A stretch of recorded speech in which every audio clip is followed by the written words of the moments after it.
So when I first heard about this idea that Jesus lived and died in Japan, I have to admit that I was a little bit skeptical. It just didn't seem to be something that was backed up by any theological or scientific or historical fact. But the truth is that as a lapsed Catholic and somebody who is trying to find, I suppose, a new spiritual journey to embark on, I do find myself becoming less and less skeptical about these sorts of things and start realizing the importance of faith and not allowing scientific or historical facts to, I guess, get in the way of my spiritual journey.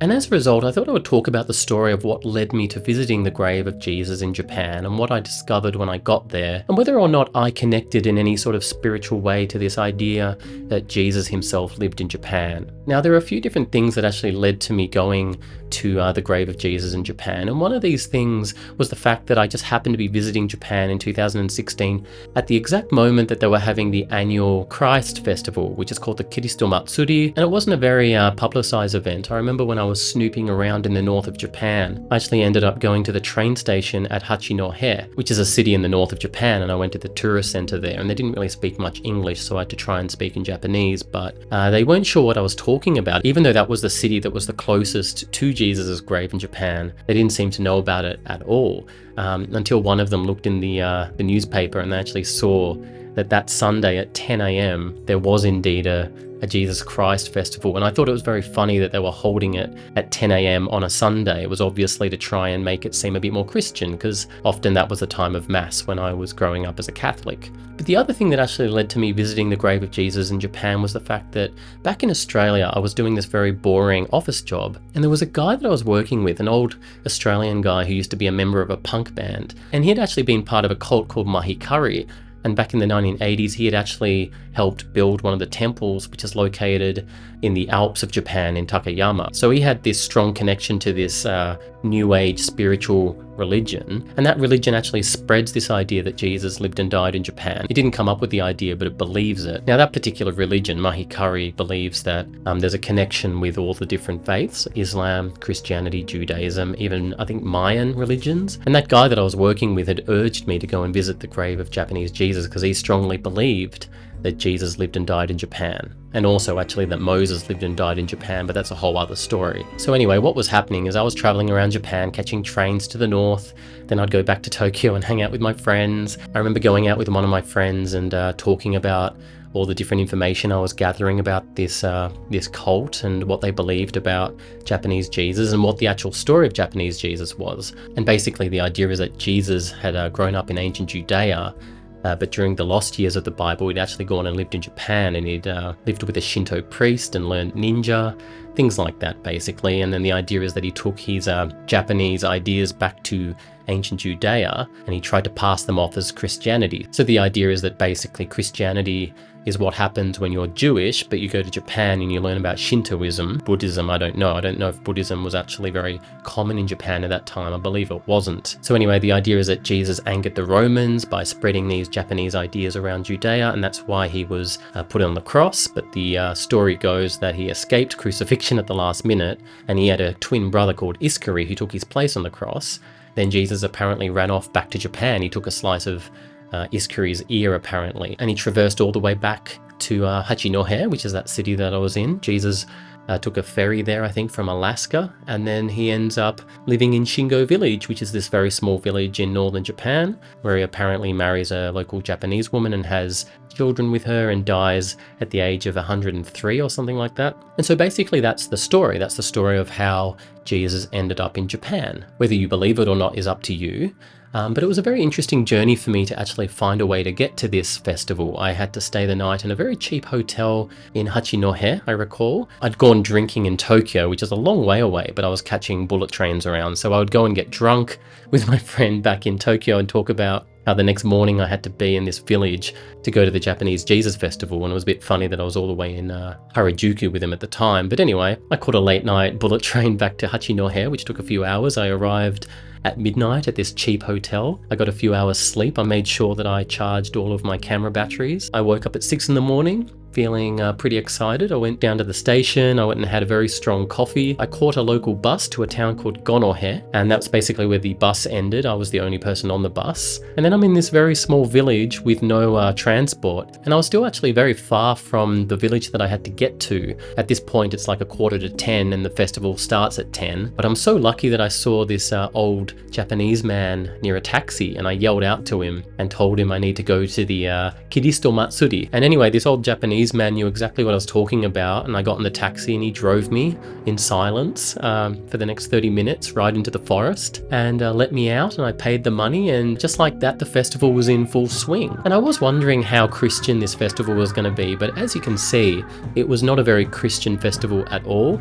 It was incredibly Shinto, and I remember feeling actually like I was doing something quite bad, like something that a Catholic should not do. You know, seeing all of these Shinto dances around this crucifix, it actually felt like I was in a bit of trouble. But on the other hand, it didn't feel that bad either. It just felt a little bit confronting, like if I was a child, I might feel a bit bad about what I was doing, but at this point in my life, I just didn't care. And I think as the festival went on and I ignored the actual crucifix, it just felt like I was at a Japanese Shinto festival, and it was just very interesting. Now, one of the funnier aspects about this festival was that there was a competition for local primary school children to write poems about what the grave of Jesus meant to them. And the winning poem was actually all about the mountains in that area and how they remind the child of the bosom of Our Lady, which is a little bit sacrilegious, but I think it's also quite innocent as well. And it says something about, I guess, the Japanese mindset. If you've ever been to Japan and you've talked to young schoolboys, it'll make a lot of sense to you, I think. Now, another funny thing about this festival was the fact that they were actually using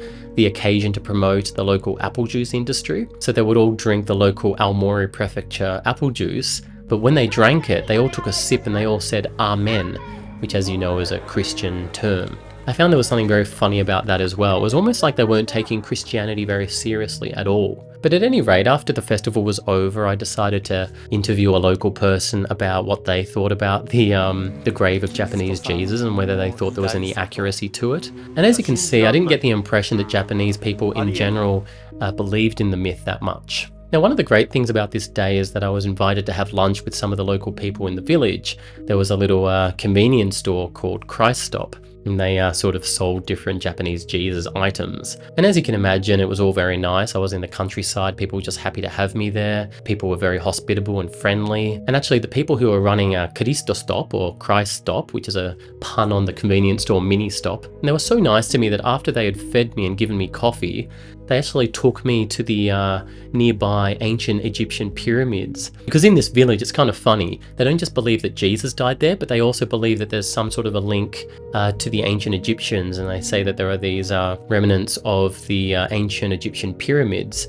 And then, of course, once we got there, they didn't really look like pyramids at all. But one thing that I did learn by hanging around with this group of people, one of which I learned was in that cult that I was talking about, they actually made me pray at different Shinto shrines. So some of these were local in the village that Jesus supposedly died in. And then some of these were a few hours away at this massive lake called Lake Towada, which they said is called God's Lake. And there was a number of different Shinto shrines there, and I prayed at each and every one of them. And at first they could suspect that I wasn't taking it very seriously, like my Shinto rituals I was doing weren't done from the heart. But they made me repeat it over and over again until after a while, I started feeling like I was becoming spiritually healed in some way. It's hard to describe the nice feeling that I got from constantly bowing and praying at all these different Shinto shrines. And I don't know if I was being influenced at the time by the fact that the sunset was so nice and the lake was so nice, and the vibe I was getting from these Japanese people that I was traveling with was so nice. I don't know how much that was influencing me. And then we're in the car for a few more hours, and they take me to this place called Garlic Station off this highway.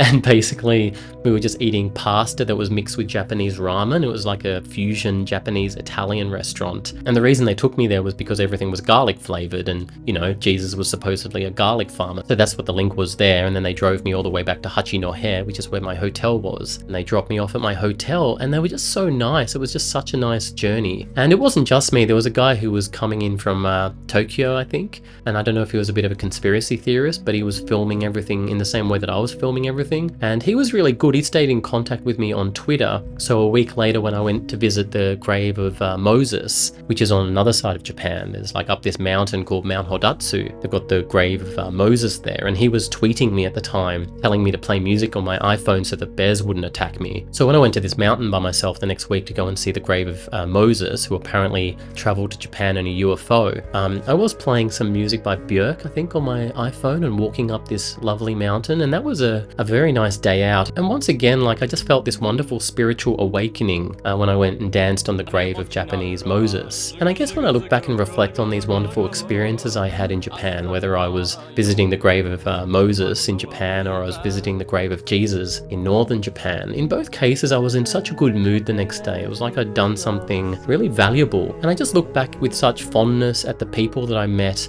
and the places that I went to. And even though, while in retrospect the whole story of Jesus living in Japan sounds a bit made up and a bit silly, and even the idea of Moses coming to Japan on a UFO, it all sounds obviously quite made up, and it doesn't have that robust theology behind it that the Catholic Church does with its faith, or even Mormons, I think, have more claim to being the correct faith than, Mikey Curry and believing that Moses came to Japan on a UFO. But I do have to make this confession right here on this YouTube channel that I never have actually believed that Jesus lived and died in Japan. It just doesn't resonate with me. Even in my heart, I just don't believe it. The whole thing just seems a little bit too politically motivated, like these ideas came from Japan in the 1920s and 1930s, and at that time there was a lot of nationalism coming out of Japan, and I just feel like all of the good vibes I was getting from these adventures when I was in Japan was just coming from Japanese culture itself, and it was basically nothing to do with Jesus living in Japan or Moses living in Japan. It was all coming from just the wonderful nature of Shinto Buddhist beliefs in Japan. And it might be actually Shinto, which is an animist religion from Japan, that actually is giving me the good vibes when I'm in Japan. And whenever I go to Japan, I feel that sense of spirituality.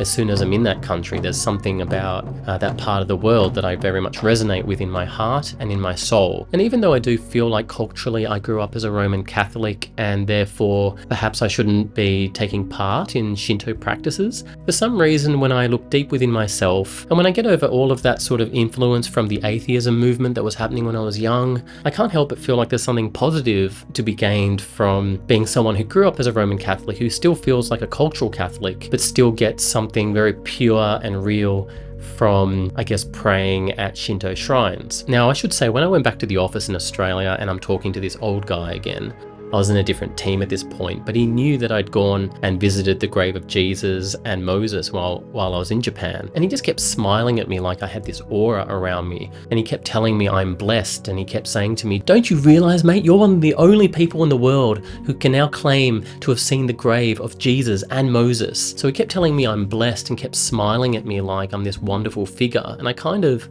liked his admiration of me for that. But it did make me reflect on the nature of faith. I mean, this guy, I believe he was an Albanian, but he was born in Turkey or something like that. So he had his own conflicts, and he had been part of this cult that believed that Japan was the superior race. And he is an Albanian, so I don't know how that fits into his beliefs or anyone's beliefs really. But at any rate, I thought I would just talk about my experience of going to Japan and some of the strange feelings I got from such an experience. Let me know in the comments what your thoughts are, whether you think that as someone who is a lapsed Catholic, what do you think I was experiencing when I was at the Jesus Grave Festival? And what do you think I was experiencing when I was at God's Lake in northern Japan? What do you think is the explanation for the constant good vibes I get when I'm in Japan? Do you think it's something to do with the Japanese people and the kindness and empathy that they conduct themselves with that might link in some way to Christianity? Or do you think there's no connection at all? Let me know your thoughts in the comments, and I'll see you next time.